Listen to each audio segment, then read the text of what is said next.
Everyone and welcome to BIC. आज हम लोग बात करने जा रहे हैं एक ऐसी कंपनी के बारे में जो इंडिया की ग्रोथ स्टोरी में एक मेजर पार्ट प्ले कर रहा है। साथ ही साथ ये कंपनी अपनी इंडस्ट्री में भी एक लीडिंग और रैपिडली ग्रोइंग कंपनी है। कंपनी का नाम है MB photo voltaics power limited. Recently company के FY26 के रिजल्ट्स रिलीज़ हुए हैं। कंपनी का जो रेवेन्यू है वो डबल से भी ज़्यादा हुआ है। साथ ही साथ कंपनी अपने मैन्युफैक्चरिंग कैपेसिटी को भी बढ़ा रही है।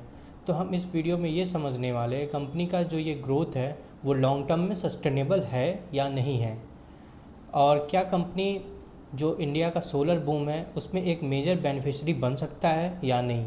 So now we will discuss the industry, mostly the renewable energy industry. So have you ever wondered कि इंडिया में एक साल में कितना पावर जनरेट होता है।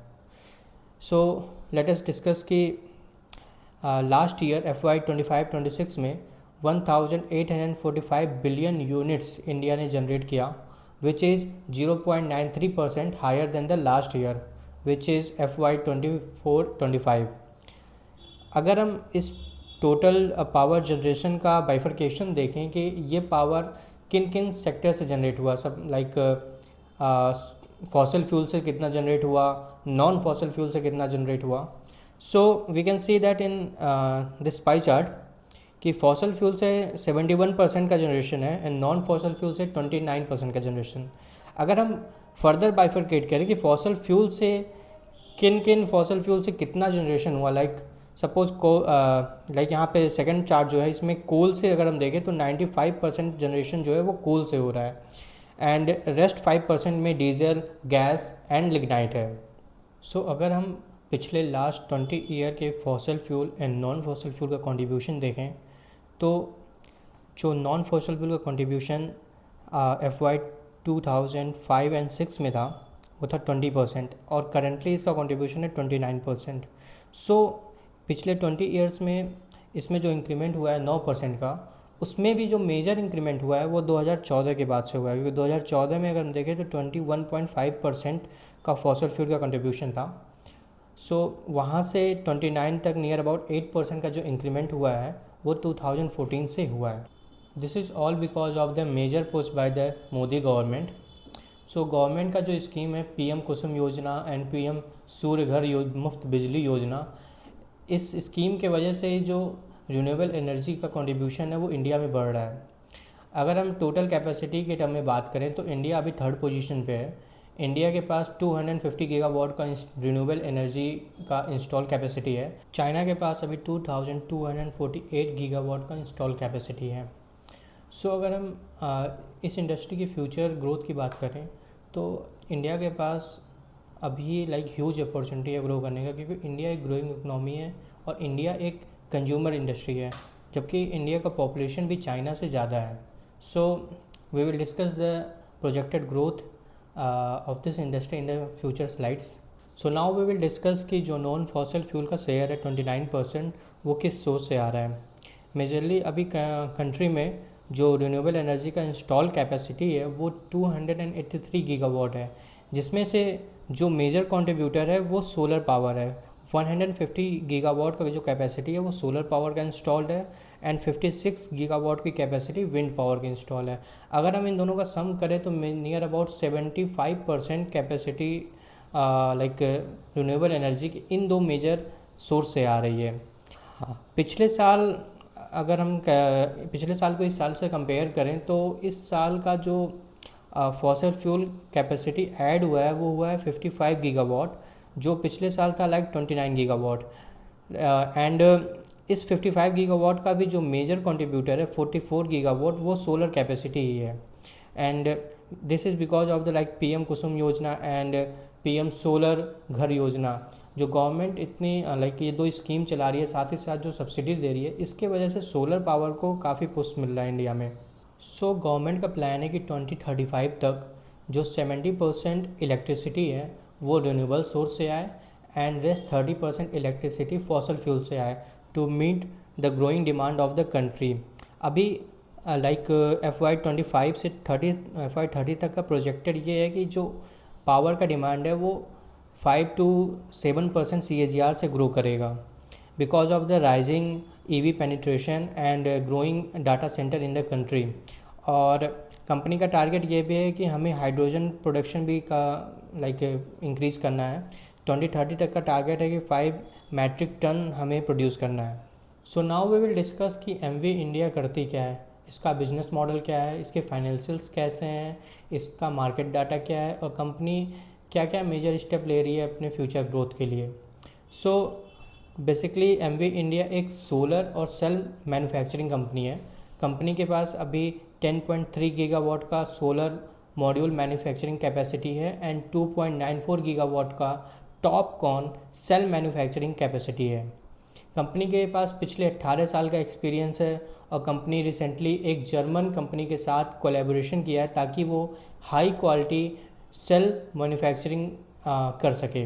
बेसिकली उस सेल मैन्युफैक्चरिंग को ये लोग कहते हैं टॉपकॉन टेक्नोलॉजी।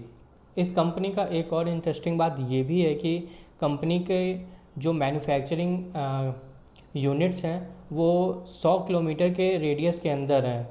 इससे कंपनी का जो ऑपरेटिंग कॉस्ट है और एफिशिएंसीज़ है वो काफ़ी इम्प्रूव हो जाता है।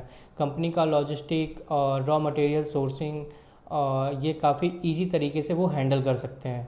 Company has a install capacity of 10.3 gigawatt of solar modules and 2.9 gigawatt of solar cells.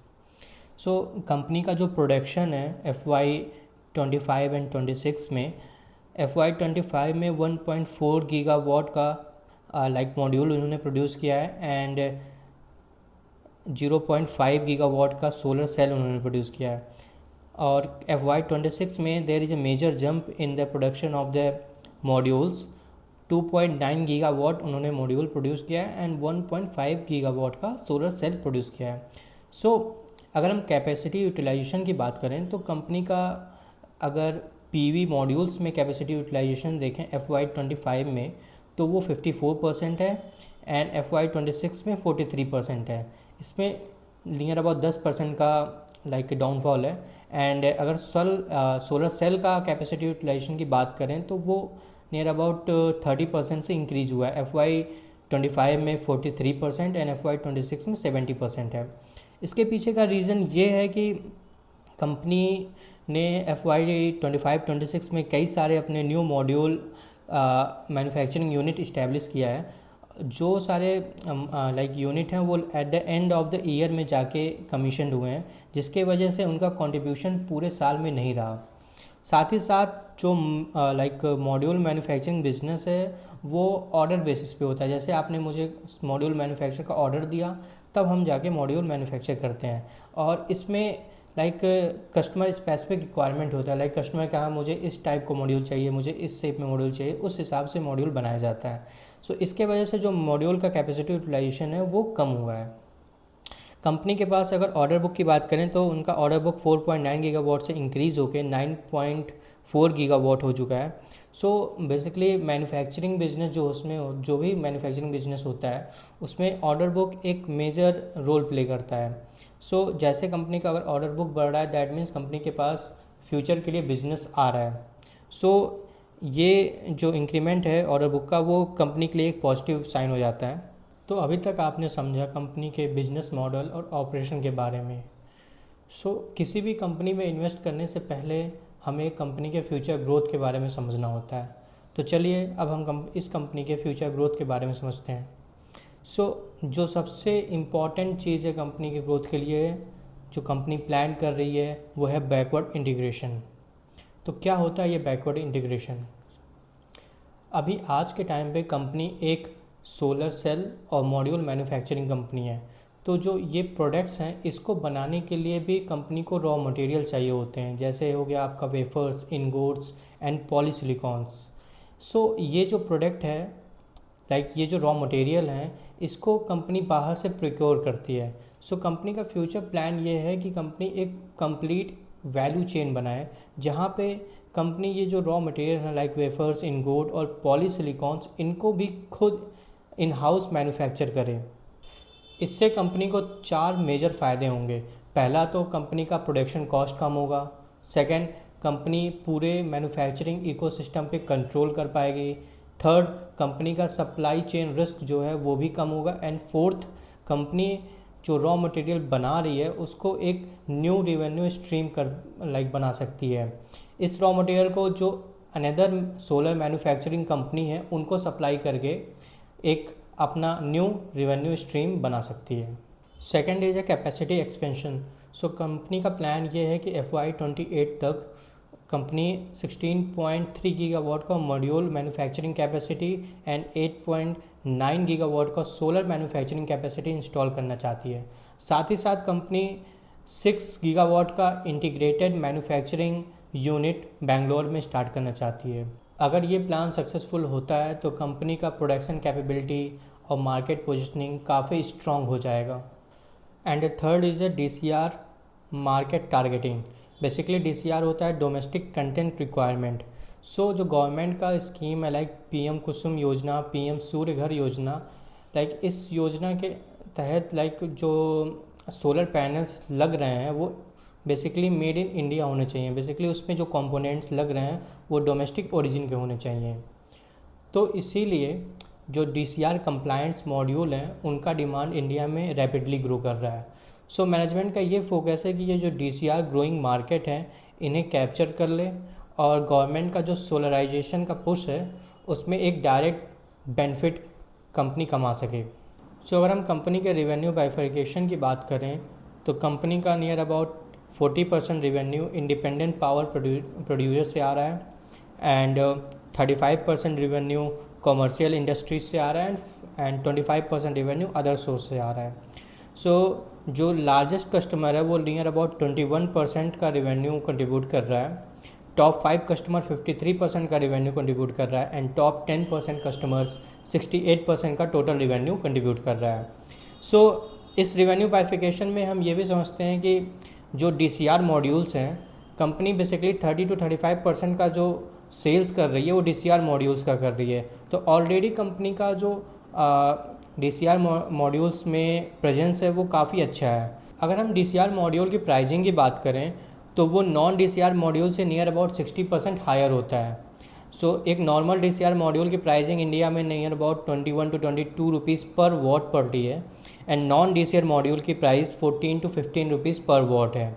So now we will discuss the market data of a company. Company current market price is 332 rupees and current market cap is 22,993 crore. Company is trading at a PE of 21.3 and company return on capital employed is 44.8%.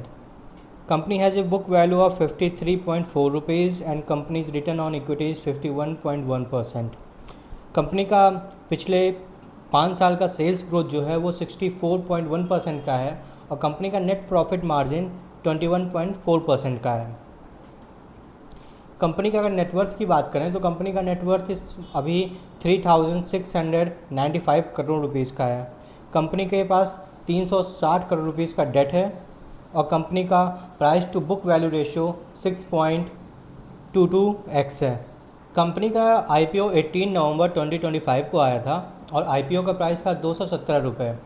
So company अभी अपने IPO price से 53% ऊपर है। 52 like जिन्होंने IPO में share को by किया या जिनको भी IPO में शेयर का अलॉटमेंट मिला वो अभी 53% प्रॉफिट में बैठे हुए हैं। सो अगर हम इस चार्ट को ध्यान से देखें तो कंपनी का जो मेजर प्राइस सपोर्ट है वो नियर अबाउट 250 रुपये के पास है और कंपनी अभी अपने ऑल टाइम हाई को टच करके नीचे आई है। सो कंपनी का ये जो जोन है यहाँ पे प्राइस एक तरह से कंसोलिडेट हो रहा है। अगर कंपनी का ये 350 का टारगेट 350 प्राइस बैंड जो है ये अगर टूटता है तो कंपनी एक अपवर्ड मूवमेंट दे सकती है। So now we will discuss the peers of this sector. इस सेक्टर का जो सबसे बड़ा और मेजर प्लेयर है वह है वारी एनर्जीज़। उसका मार्केट कैप 87,198 CR है जो कि MV के कंपेयर में 4 टाइम बड़ा है। अगर हम इस इंडस्ट्री के मीडियन PE की बात करें तो वो 28.41 है और MV का PE 22 चल रहा है। डैट मीन्स कि MV का अभी जो प्राइस है अपने मीडियन PE से कम है।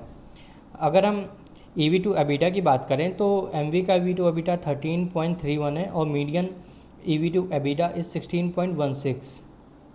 सो इस कंपैरिजन में भी MV का जो एंटरप्राइज वैल्यू है वो अपने मीडियन से कम है। Now we will discuss the financials of the company. अगर हम कंपनी का रेवेन्यू फ्रॉम ऑपरेशन देखें तो FY26 में 50,499 करोड़ का रेवेन्यू है, जो पिछले साल के कंपेयर में 116% ज़्यादा है। एंड एबिडा कंपनी का 17,344 करोड़ है, जो पिछले साल के कंपेरिजन में नियर अबाउट 140% ज़्यादा है। एंड कंपनी का जो प्रॉफिट है, नेट प्रॉफिट, वो भी 10,816 करोड़ है, पिछले साल के कंपैरिजन में ये भी 193% ज़्यादा है। सो ओवरऑल जो कंपनी का प्रॉफिटेबिलिटी है एंड ग्रोथ है वो काफ़ी अच्छा इम्प्रूव हो रहा है। और कंपनी का जो पैट मार्जिन है वो भी 21% है in compare to last year 16%। So now we will discuss the cash flow of the company. The cash flow of the company has decreased from 614 crores to 200 crore, but the profit from operation has increased from 734 crores to 1813 crore. So हमारा cash flow from operation decrease कैसे हो गया जबकि हमारा profit from operation increase हुआ है? इसके पीछे रीज़न जो है वो है रिसीवेबल्स का। कंपनी का जो रिसीवेबल्स है वो बढ़ गया है, कंपनी के पास इन्वेंट्री जो है वो भी बढ़ गया है, और कंपनीज ने जो इस बार अपने क्रेडिटर्स को पेबल दिया है वो भी 1513 करोड़ है, जो पिछले साल के कंपेयर में ज़्यादा है। सो इस रीज़न के वजह से हमारा जो कैश फ्लो फ्रॉम ऑपरेशन है वो कम हो गया है। यू कैन सी कि हमारा जो डेटर्स डेज़ है वो भी बढ़ रहा है from 30 days to 50 days, and हमारा इन्वेंट्री डेज़ जो है वो भी बढ़ रहा है from 197 days to 225 days, and payables भी बढ़ रहा है फ्रॉम 91 डेज़ टू 160 डेज़। ये सब के पीछे का रीज़न एक ही है कि हमारा रिसीवेबल बढ़ गया, हमारे इन्वेंट्री भी बढ़ रहे हैं, एंड इवन हमारा पेबल्स जो हम पैसे पे कर रहे हैं वो थोड़ा डीले में कर रहे हैं। अगर हम इसको as a company point of view से सोचें तो अगर हमारा रिसीवेबल्स पाइलअप हो रहा है या रिसीवेबल इकट्ठा हो रहा है तो हमारे डेटर्स डेज बढ़ रहे हैं। इसका मतलब ये है कि हमें जो पैसा पहले 30 दिन में मिल जाता था वो अब 50 दिन में मिल रहा है। हमारे पास जो इन्वेंट्री है वो पहले जो 197 डेज़ में क्लियर हो जाती थी, अब उसको बेचने के लिए 225 दिन लग रहे हैं। और जो हम पेबल्स या हमारे क्रेडिटर्स जो हैं जिनको हम 91 डे में पैसा देते थे अब हम उन्हें 116 डे में दे रहे हैं, तो ये हमारे लिए पॉजिटिव पॉइंट है। बाकी ये दोनों बढ़ना हमारे लिए एक तरह से निगेटिव पॉइंट है। नाउ वी विल अंडरस्टैंड कि हमारा इन्वेंट्री एंड रिसीवेबल्स बढ़ने के पीछे का रीज़न क्या है। बेसिकली इन्वेंट्रीज हमारा इसलिए इंक्रीज़ हो गया क्योंकि अभी इस रिसेंट ईयर में FY25-26 में कंपनी ने अपने 2-3 यूनिट नए सेटअप किए हैं, और उसमें जो मैन्युफैक्चरिंग या जो भी उसमें रॉ मटेरियल यूज़ होता है वो सारा एक बल्क में ऑर्डर करने की वजह से कंपनी का इन्वेंट्री बढ़ गया है। And second thing is that कि FY25-26 में Q4 में स्ट्रॉन्ग प्रोडक्शन हुआ है कंपनी का। कंपनी नियर अबाउट 1 गीगावाट का मॉड्यूल एंड 0.5 गीगावाट का सेल प्रोड्यूस किया है, उसके वजह से इन्वेंट्री बढ़ गया है। अगर हम रिसीवेबल्स की बात करें तो एक्चुअली कस्टमर का कुछ एडवांस पहले से आया था और वो ऑर्डर एग्जीक्यूट हो गया है, तो उसके वजह से कंपनी का रिसीवेबल्स बढ़ रहा है। सपोज़ कस्टमर में 1,000 रुपये एडवांस दिया था, बट हमने जब उसको ऑर्डर को एग्जीक्यूट किया और उसे प्रोडक्ट दिया तो वो प्रोडक्ट 1,500 रुपये का हो गया, तो जो 500 रुपीज़ बचा हुआ है उसके वजह से हमारा अकाउंट रिसीवेबल बढ़ गया है। So now at the last we will discuss the key financial metrics of a company for the last 3 years. So EBITDA margin of the company has improved from 3% to 34%. So company का जो EBITDA margin FY24 में 13% था वो FY26 में 34% हो गया है, and company का नेट प्रॉफिट मार्जिन भी 3% से 21% तक आ गया है। And if you talk about return on capital employed वो भी 5% से 38% तक आ चुका है। एंड कंपनी का डेट इक्विटी रेशियो भी जो FY2024 में 8.4 टाइम्स था वो डिक्रीज़ हो गया 0.05x पे आ गया, जीरो एकदम निगेटिव हो चुका है, मिनिस्क्यूल। एंड कंपनी का करंट रेशियो भी इम्प्रूव हो गया from 1.4x to 2.1x. So this is all from my side. Hope you guys like this video. Please do like, subscribe and comment.